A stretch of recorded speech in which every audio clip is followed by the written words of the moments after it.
The Israeli Prime Minister Benjamin Netanyahu has begun his official engagements in New Delhi. It started with a ceremonial reception at Rashtrapati Bhavan this morning. Speaking at the location, Mr. Netanyahu thanked Prime Minister Modi for the warm welcome and said that this is a dawn of a new era in the friendship between India and Israel.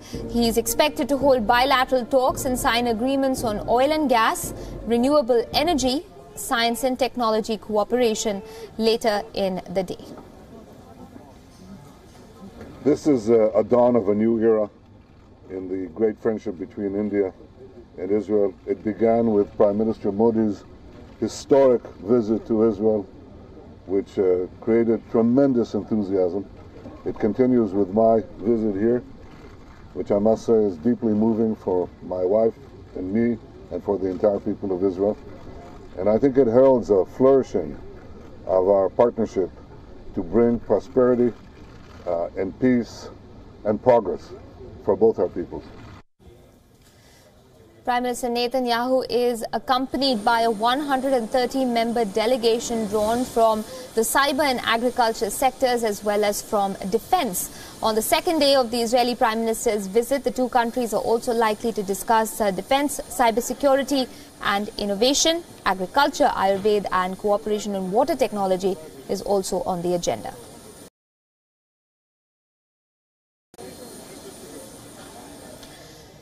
And joining me this afternoon in the studio is Lieutenant General Subrata Saha. He's the former Deputy Chief of the Indian Army Staff. Also joining us in a short bit will be my colleague Ramesh Ramachandran. General Saha, first of all, thanks for joining us here in the studio. So the relationship, diplomatically speaking, between India and Israel is 25 years old. And I suppose the chunk of that and at the core of it is cooperation in the defense sector, something that you, I'm sure, will see as a continued area of convergence between the two countries in the years to come.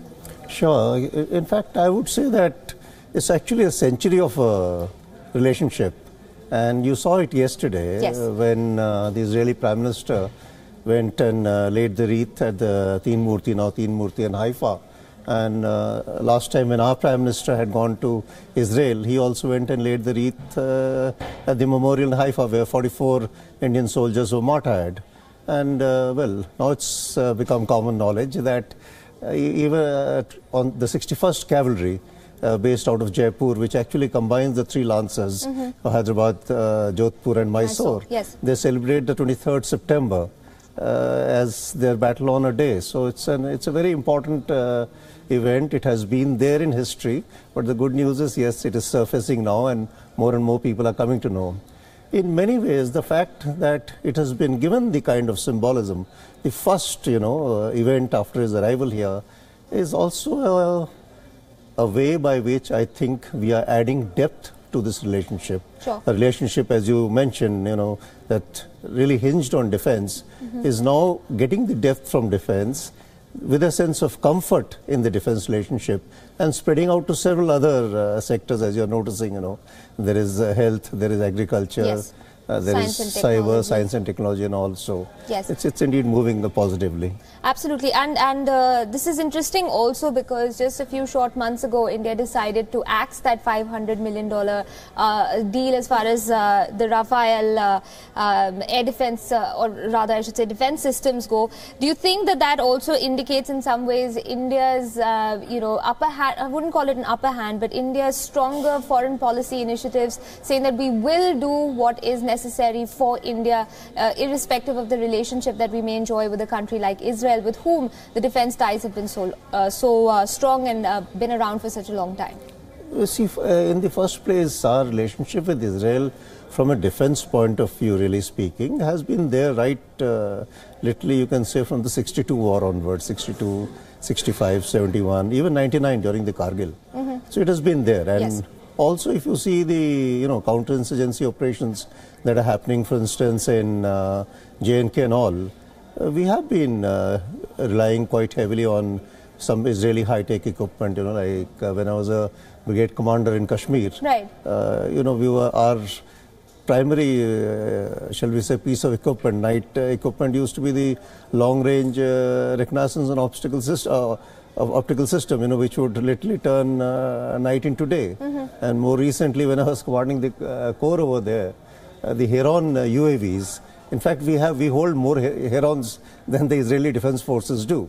So what I'm getting at, it's a very sustained relationship, Sure. So one thing going up and down really doesn't matter. All right. There is a lot of strength in the relationship to be able to take it forward. My colleague Ramesh Ramachandran also joining us live on the broadcast. General Saha, I'll come to you first. India is one of the world's largest arms importers, and that's a status that's likely to continue in the years to come. Do you think that's also going to be intrinsic to India's ties with Israel, considering that Israel is the fourth largest supplier of weapons to India? You see, in our relationship with Israel, if you notice, there is a movement which is happening upstream. From purely being an arms buyer, or as far as India is concerned, or an arms seller, as Israel is concerned, we have started a lot of cooperation in, developing products over here. For instance, the long-range surface-to-air missile that was signed in October 2016 for the Indian Navy, and the medium-range surface-to-air missile which was signed in March 2017 with the Army. That clearly shows there are joint projects coming up with the DRDO. So that kind of cooperation is happening now upstream.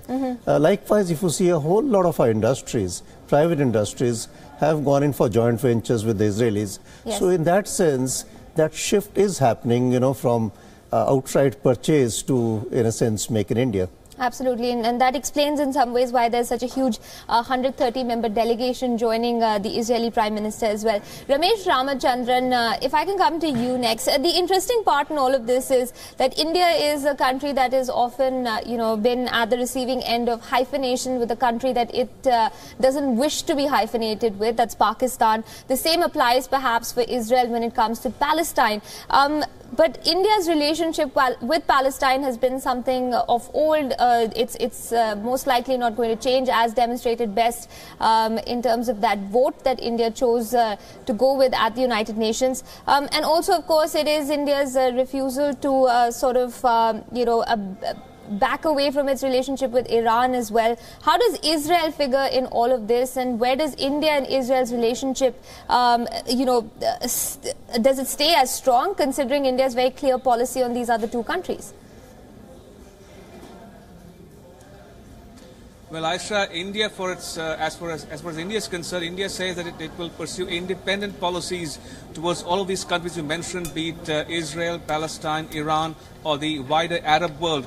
De-hyphenation is very much in as far as Israel-Palestine ties go with India.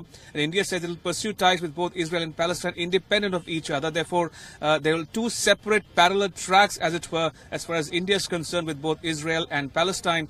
But obviously, there are questions being asked as to, is India's foreign policy mature enough or nimble enough to manage those contradictions in India's engagements with each of those countries, namely Israel, Palestine, Iran in the Persian Gulf, and also the wider Arab world. Now, many an Indian diplomat who has served in Israel and also handled India's foreign policy say that the Arab world, namely Saudi Arabia, is no longer as much obsessed with Israel as it is with Iran.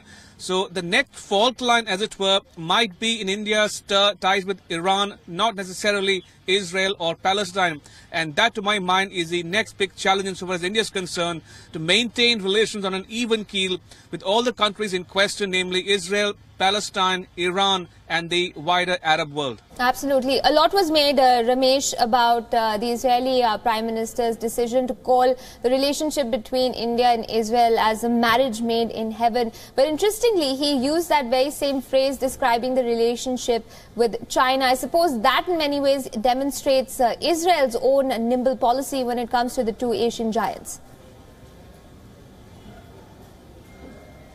Indeed, marriage made in heaven. And there's another phrase which is doing the rounds, especially in light of Prime Minister Netanyahu's visit to India, and that's all-weather relationship.